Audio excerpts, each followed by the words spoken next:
Ujambo popote ulipo mpenzi mtazamaji, natumai mzima buheri wa afya na karibu katika taarifa zetu za Dira ya Hope TV jioni leo. Jina langu ni Doli Wiki Mbuvi.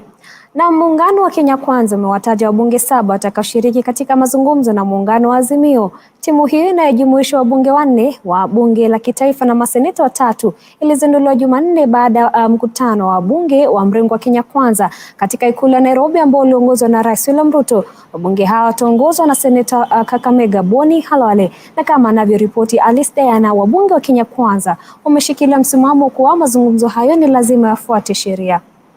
Timu ya wabunge 14 kutoka pande zote mbili za kisiasa sasa imekamilika baada ya wabunge wa Kenya Kwanza wakiongozwa na Rais William Ruto kuidhinisha wabunge 7 kwa mazungumzo na wenzao wa Azimio la Umoja katika juhudi za kumaliza uhasama kati ya pande hizo mbili. Wabunge hao wanajumuisha seneta wa Kakamega Boni Halwale, mbunge wa Tharaka George Murugara, seneta mteule Esther Ekenyuri, mbunge wa Kibwezi Magharibi Mwengi Mutuse, mwakilishi wa wanawake kaunti ya Taita Taveta Lydia Haika, seneta wa Bomet Hilary Sigei na mbunge wa Eldas Adan Keinan. Appreciating that the Constitution of Kenya gives Parliament the singular mandate of resolving all issues that are of concern to the people of Kenya, the parliamentary group meeting agreed with the President on a parliamentary bipartisan approach in resolving such matters. Muungano wa Azimio la Umoja One Kenya ukiongozwa na Raila Odinga ulitangaza timu yake ya watu 7 wiki jana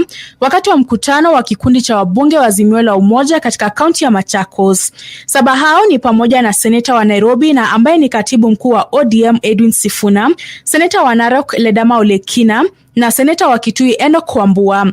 Wabunge wengine ni Otiende Amolo wa Rarieda, David Pikosing wa Pokot Kusini, Millie Odhiambo wa Suba Kaskazini na Amina Mnyanzi wa Malindi.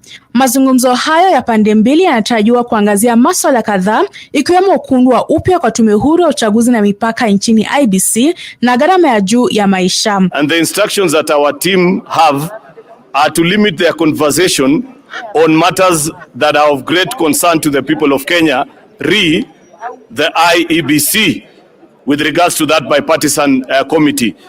With regards to the issue of a cost of living, as you have spoken about, we have reaffirmed as a PG that we believe that the policy this government has put in place are working. Mrengo wa Kenya Kwanza umeitaka timu yake kuzingatia kikamilifu katiba katika kushughulikia masuala yaliyoibuliwa na upande wa Azimio la Umoja. In reaffirming our commitment to the dictates of the Constitution and the rule of law, this PG today has directed our team nominated in this bipartisan process to strictly adhere to our Constitution and the established laws of the land in addressing the constitution of the IEBC panel, as was communicated by His Excellency the President on Sunday, the 2nd of April 2023. We resist the attempts by the opposition to force or blackmail the government to implement failed policies of the last regime. Alice Diana, Dira ya Hope TV. Serikali imezindua ripoti ya kina kitengo cha usimamizi wa utendakazi wa utumishi wa umma katika hafla iliyoongozwa na Rais William Ruto. Ripoti hiyo ni mojawapo ya hatua zinazolenga kukuza uwajibikaji wa fedha na rasilimali zilizotengwa kwa utumishi wa umma. Hati na maelezo zaidi. Rais William Ruto uzinduzi wa ripoti ya kutathmini utendakazi wa wizara, mashirika ya serikali na taasisi za elimu ya juu kwa mwaka wa fedha wa 2021 na 2022. Akizungumza katika hafla iliyofanyika jijini Nairobi, amehakikishia wananchi kuwa atajitahidi kuendesha serikali dhabiti ya kiuchumi kwa kupunguza ukopaji usio wa lazima. We are well on course in running a stable economy that is not dependent on unnecessary excessive borrowing. Aidha, rais amezungumzia kucheleweshwa kwa mishahara ya watumishi wa umma, ambapo amesema kuwa serikali inashughulikia swala hilo na kuwa haitakopa fedha zozote kulipa mishahara hiyo. It is the first time that we are having delayed salaries. Yes, it is the first time we are having delayed salaries. But it's also the first time we are having such monumental debts. I want to assure the country that is managed. We have turned the corner. All I assure the country is this, the commitment I made that we are not going to borrow money to spend on recurrent expenditure, including salaries. That is the position of the government of Kenya. We will not do that. Kulingana na mkuu wa mawaziri Musalia Mudavadi, utathmini wa utendakazi wa utumishi wa umma unalenga kuhakikisha uwajibikaji katika matumizi ya rasilimali za umma katika ngazi ya taasisi na vile ya wafanyikazi binafsi. Mudavadi ameongeza kuwa ripoti hiyo inalenga kuboresha utendakazi katika utoaji huduma kwa kuwajibisha maafisa kuhusu matokeo ya utendakazi wao. Performance contracting has increasingly become an important tool for improving public sector performance. If implemented well, it is an instrument that should assist the country achieve its long-term economic development policy goals. Kulingana na ripoti hiyo, zaidi ya taasisi 400 za umma katika uongozi ziko kwenye mikataba ya ngazi ya kwanza ya utendaji. Kila mwaka wa fedha, taasisi za umma hutengeneza na kutekeleza utendaji kulingana na mipango yao, mikakati na bajeti iliyoidhinishwa. Nikiripotia Dira, mie ni Grace Ahati. Na tukisonga mbele ni kwamba ukosefu wa karo unaendelea kumhangaisha Josephine Faida mwenye umri wa miaka 15 kutoka kaunti ya Kilifi, ambaye bado hajapata fursa ya kujiunga na shule upili mwaka huu. Josephine aliyepata alama 358 katika mtihani wa KCPE mwaka jana baada ya kurudia darasa la 8 ili kumpa ndugu yake fursa ya kujiunga na shule upili, Kwanza amehofia ndoto ambayo sasa inaonekana kushindikana kutokana na umaskini na ukidhiri familia yake. Familia yake imetoa wito kwa Samaria wema ili kumpa mwanawe fursa ya kujiunga na shule upili ya wasichana ya kaunti ya Kwale. Huku muhula wa kwanza shuleni mwaka huu ukikaribia kuisha, Josephine Faida mwenye umri wa miaka 15 kutoka kaunti ndogo ya Kaloleni, kaunti ya Kilifi, anahangaika kutojiunga na shule ya upili kufuatia ukosefu wa karo. Msichana huyo ambaye alilazimika kurudia darasa la 8 ili nduguye apate fursa ya kujiunga na shule ya upili alipata alama 385 katika mtihani wa kitaifa wa darasa la 8 na kuitwa katika shule ya upili ya wasichana ya kaunti ya Kwale. Josephine ameomba usaidizi kutoka kwa wasamaria wema ili apate fursa ya kuendeleza masomo yake na kutimiza ndoto yake ya kuwa daktari. Nahisi vibaya sana kwa sababu wenzangu wanasoma. Tulikuwa tunasoma sote, watu wameripoti shule, mimi bado niko nyumbani. Na hiyo kwanza tayari nilikosa introduction ya form 1 yote nilikosa. Hata atakuwa mbele maybe. Nahitaji mtu yote ambaye anaweza kunisaidia, anisaidie. Nina mimi kusoma kama wenzangu. Josephine alisema wazazi wake wanashindwa kuleta chakula mezani kutokana na umaskini ambao umezidishwa na ukame usio na kifani katika eneo hilo ambalo limekausha mazao ikiwemo minazi ambayo familia ilitegemea. Wazazi walikuwa wanategemea mnazi, njaa, minazi na kakauka yenye ambayo ilikuwa bado iko vizuri.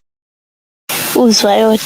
Babake Katana Kadenge alielezea hofu yake kuwa binti ana mawazo ya kujiua kwa vile amekuwa akilia kwa zaidi ya miezi miwili wenzake wakiwa shuleni. Akasema mimi naona baba tahiri nijimalize kabisa.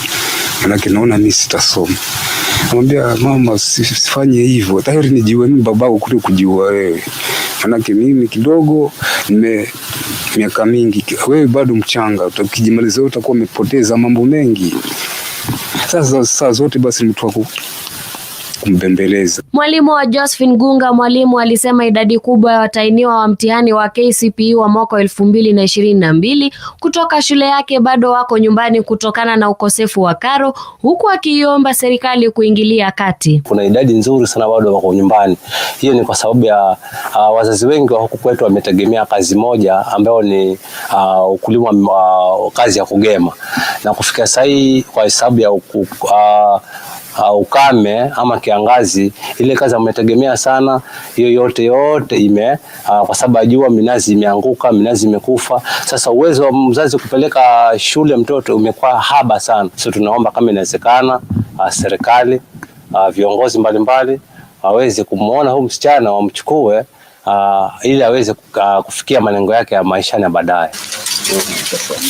Nikiripotia Dira ya Hope TV, mie ni Gloria Musimbi. Na gavana wa kaunti ya Kisii Mbarati amewafuta kazi wahudumu wawili wakuu wa makafani ya rufaa ya Kisii kwa madai ya kuhujuma na kuwakashifu wapinzani wake. Akizungumza katika kituo hicho, Arati ameelezea wasiwasi wake juu ya uzembe wa wafanyikazi hao ambao wamewashutumu kwa kuweka hadi miili mitatu kwenye mche mraba uliokusudiwa mmoja na kukosa kutunza maiti, hivyo kusababisha harufu mbaya. Pia amewatuhumu kudai malipo kutoka kwa wafiwa ili kuwasaidia katika makafani hayo ambayo kwa sasa inahifadhi miili 200 badala ya 70 ambaye ni uwezo wake. Our intelligence that we have been doing since that time has pointed towards what I would call sabotage. That was intentional to try and show our governor to be inefficient. However, we have taken that negative publicity positively, and we have started putting changes that are going to make a big difference starting today. The two people who have been in charge of the mortuary, I've sent them away today. Because these people, again, they were being given money to clean the bodies. It's only corruption. You can imagine even they are getting money for the deaths here. And these people, nadhania wakati wao ilikuwa imefika. Therefore, I've instructed the daktari hao watu waende nyumbani saa hizi tu. Hakuna biashara nyingine wakwende. I want to state that this capacity of the mortuary is only 72. But I'm told the body is inside here. 120. It has been 200. Therefore, you can figure out how strained we are. But I'm going again to ask the management and the board to look for more money. We want to see if we can use that facility. Na sasa tuelekee kule kaunti ya Taita Taveta ambapo viongozi na wanaharakati mbalimbali kutoka kaunti hiyo wamekashifu vikali ufujaji wa fedha za umma kufuatia sakata milioni 4 iliyotengewa sherehe za maadhimisho ukumbusho wa vita vya Kwanza. Wakizungumza katika kanisa la ACK Ngole, eneo bunge la Voi, viongozi hao wamelitaja swala la ufisadi kama donda sugu linalorudisha maendeleo ya kaunti nyuma na kuomba kitengo cha DCI kuchukua hatua kwa washukiwa. Aidha, wamemrai gavana Andrew Mwadime kutotunga nafasi za kazi serikalini ili kufaidi wandani wake katika siasa. Kufikia sasa, serikali ya kaunti ya Taita Taveta imewasimamisha kazi wafanyikazi 4 wenye vyeo vikuu baada ya kuhusishwa na ufujaji wa pesa za umma mnamo mwezi Novemba mwaka jana. Kuna shida ambayo imetokea katika kaunti hii. Kumekuwa na ufisadi mkubwa ambao umekuwa ukienezwa katika kaunti hii. Gavana Andrew Mwadime, tafadhali hakikisha ya kwamba unaendesha serikali ambayo haina ufisadi. Na watu wote ambao watapatikana wamefanya ufisadi katika kaunti ya Taita Taveta, usiwaambie wakae kando, bali wafute kazi mara moja, uwafanye investigations, na wale watapatikana na hatia waende nyumbani na warudishe pesa ya umma ambayo wameikula. It is the court now to decide, because sababu kama kuna ushahidi si utapelekwa kotini, lakini instead of mambo kufikiria mtu kususpect mtu, lakini rumors bwana, uwezi kaja tukakupunish sababu ya rumors. Tunataka evidence. Governor, do your job. Tena tutakuoversight the way you are working. Na chama cha The Movement for Democracy and Growth MDG kinatarajiwa kufanya zoezi la siku 10 la kuwasajili wanachama wapya kutoka kaunti ya Siaya ili kusajili wanachama 300,000.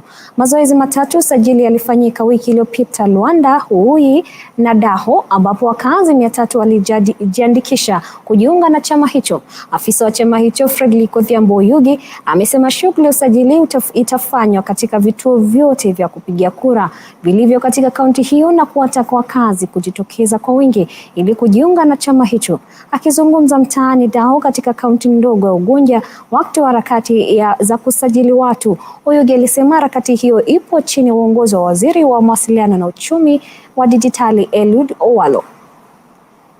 We are launching a massive grassroots registration for MDG party membership in Ugenya. We are targeting a population of 10,000 in this constituency to the minimum.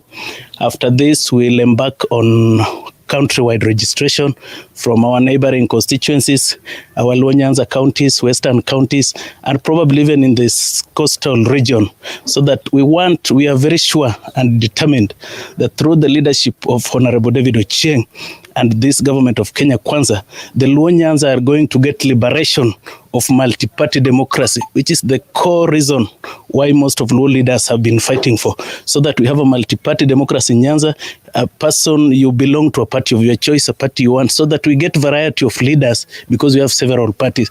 If you have one party, sometimes it prevents getting right leaders who don't know right people on top to get certificates to become leaders. But if you have more parties, you open an avenue to give more people chance to give their mind to get in competition. So in the end, we get right leadership, and especially MDG, we are targeting youth and women because they are the majority in population in this country. After that population, we'll be able to embark on pushing the agenda of young people and women on a progressive manner. So that we are also requesting our counterparties that we should not politicize this process and associate it with animalize. MDG is a registered political party with an elected party leader in the whole of this region. So we want those other parties also to give us space to do registration out of will, so that we also get our members, so that when competition comes, it becomes free, fair and square, and the majority to win. Tunaomba hii mambo ya development tukue pamoja kama watu wa Ugenya. Hatutaki kukaa ati watu wa ODM wanakaa kando, watu wa MDG wanakaa kando. Sisi wakaji wa Ugenya tunataka kwa hii mambo ya development tukue kama kitu kimoja.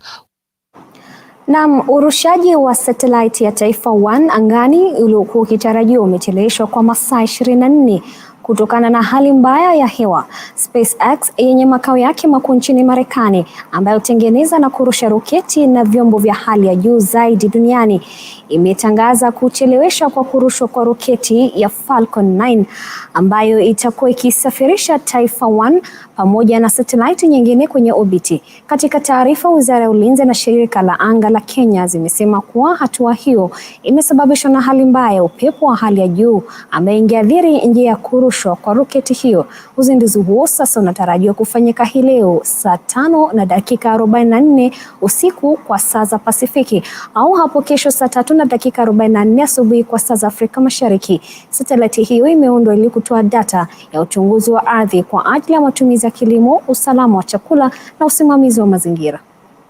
Space technology allows us to understand our environment better, and this unlocks our ability to adapt better to the same environment, which is the essence of survival. In the area of agriculture and food security, our faculty and students will be able to use the images provided by the satellite to monitor soil moisture, crop health, and weather conditions more accurately. This will enable us to make more informed decisions about when and how to plant and harvest crops, ensuring that our farmers have the resources and information they need to produce crops and livestock more efficiently and sustainably. Apart from research opportunities based on space data that will result from these missions, we are already proud of partners of the Kenya Space Agency. We have taken part in research grants in which our students have built models of nanosatellites for capacity building purposes. Through such opportunities, our students have actively interacted with the experts from the Space Agency, leading to a much improved awareness among our upcoming scientists and engineers on the significance of space science and technology and the opportunities it's capable of unlocking for them in future. But perhaps most importantly, the launch of our Earth observation satellite represents a symbol of our country's commitment to progress and development. Na tukijitosa uwanjani ni kwamba benki ya KCB Kenya imezindua ziara yake ya kwanza ya gofu ya Afrika Mashariki itakayopitia nchi 6 na kaunti 12 nchini Kenya. Msururu huu unaoitwa KCB East Africa Golf Tour utajumuisha msururu wa wachezaji mahiri 14 nchini Kenya, huku Tanzania na Uganda zikitoa mfululizo 2 kila moja, huku Jamhuri ya Kidemokrasia ya Kongo, Rwanda na Burundi zikiandaa mashindano. Wacheza gofu walioshinda kutoka kwa kila klabu watakutana katika klabu ya Karen Country kwa fainali kuu mnamo Novemba mwaka huu, ambapo wachezaji 200 wa gofu kutoka timu 40 kote Afrika Mashariki watachuana kwenye hafla ya Pro AM. We really want to be at the center of what we will make this country in the next few years. This is just one of them. Bwana Waziri, we have a number of programs that, working with the ministry, we should be able to actually demonstrate that as KCB we want to give back to the society. That's what we mean when we say for people, for better. It's exactly what we're going to push through. KCB has already invested heavily, and what they're now doing with this East Africa tour is to consolidate that space, is to structure that space and to expand that space. And that's why being here really for me is to give that guarantee that we want to do more with KCB in this area. And we also see the work KCB is doing as a diplomatic thrust, as a diplomatic spearhead to just strengthen the ties that bind the East African region, the East African community. Na kufikia hapo sina la ziada, mpenzi mtazamaji. Shukrani za dhati kwa kutegea taarifa zetu, na pia kwa wale wote waliweza kufanikisha taarifa hizi. Hadi wakati mwingine Maulana atakaporidhia. Jina langu ni Doli Mwirigi Mbovi na kutakia usiku mwema.